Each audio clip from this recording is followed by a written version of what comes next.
तुर्की के बादशाह सुल्तान मुराद की आदत थी, वो भेस बदल कर अवाम की खबरगिरी करते थे। बादशाह ने एक रात अपने सिक्योरिटी इंचार्ज को कहा, चलो कुछ वक्त लोगों में गुजारते हैं। शहर के किनारे पहुँचे तो देखा एक आदमी गिरा पड़ा है। बादशाह ने उसको हिलाकर देखा तो वो मुर्दा इंसान था। लोग इस मुर्दा इंसान के पास से गुजरकर जा रहे थे। बादशाह ने लोगों को आवाज दी, इधर आओ भाइयों। लोग बड़ी तादाद में जमा हो गए, लेकिन बादशाह को पहचान ना सके। लोगों ने पूछा, क्या बात है? बादशाह ने कहा, यह आदमी मरा पड़ा है, इसको किसी ने क्यों नहीं उठाया? कौन है ये और इसके घर वाले कहाँ हैं? लोगों ने कहा, ये बहुत बुरा और गुनहगार इंसान है। बादशाह ने कहा, क्या ये उम्मत मोहम्मदी में से नहीं? चलो उठाओ और इसके घर ले चलो। लोगों ने इसकी मैयत उठाई और इसके घर पहुंचा दी। इसकी बीवी ने खावन की लाश देखी तो रोने लगी। लोग मैयत रखकर चले गए। बादशाह और इसका सिक्योरिटी इंचार्ज वही औरत का रोना सुनते रहे। बीवी रोते रोते कह रही थी, मैं गवाही देती हूँ, बेशक तू अल्लाह का वली है और नेक लोगों में से है। ये सब सुनकर बादशाह को बड़ा ताज्जुब हुआ। बादशाह ने कहा, ये कैसे हो सकता है? लोग तो इसे बुरा और गुनहगार बोल रहे थे। इस शख्स की मैयत को हाथ लगाने के लिए तैयार न थे और तुम इसे अल्लाह का वली और नेक बोल रही हो।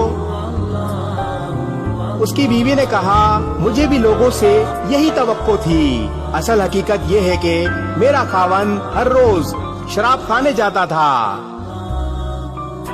जितनी हो सके शराब खरीदता और घर लाकर घड़े में बहा देता और कहता, चलो कुछ तो गुनाहों का बोझ मुसलमानों से हल्का हुआ। इसी तरह रात को एक बुरी औरत के पास जाता और उसको एक रात की उजरत दे देता और उसको कहता, अपना दरवाजा बंद कर ले, कोई तेरे पास ना आए। घर आकर कहता, अल्हम्दुलिल्लाह, आज इस औरत का और नौजवान मुसलमान के गुनाह का मैंने कुछ बोझ हल्का कर दिया। लोग इसको इन जगहों पर आता जाता देखते थे और इसे बुरा और गुनहगार समझते थे। मैं इसे कहती थी कि याद रख, जिस दिन तू मर गया, लोगों ने तुझे गुस्ल देना है, ना तेरी नमाज पढ़नी है और ना तुझे दफनाना है। वो मुस्कुरा देता और मुझसे कहता कि घबरा मत, तू देखेगी कि मेरा जनाजा वक्त का बादशाह, उल्मा और औलिया पढ़ेंगे।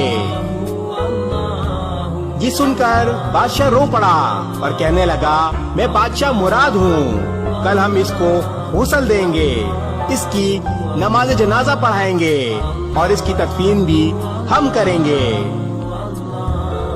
चुनाचा इसका नमाज जनाजा वक्त के बादशाह मुराद, उल्मा, औलिया और अवाम की एक कसीर तादाद ने पढ़ा। आज हम बज़ाहिर कुछ देखकर या महज दूसरों से सुनकर अहम फैसले कर बैठते हैं।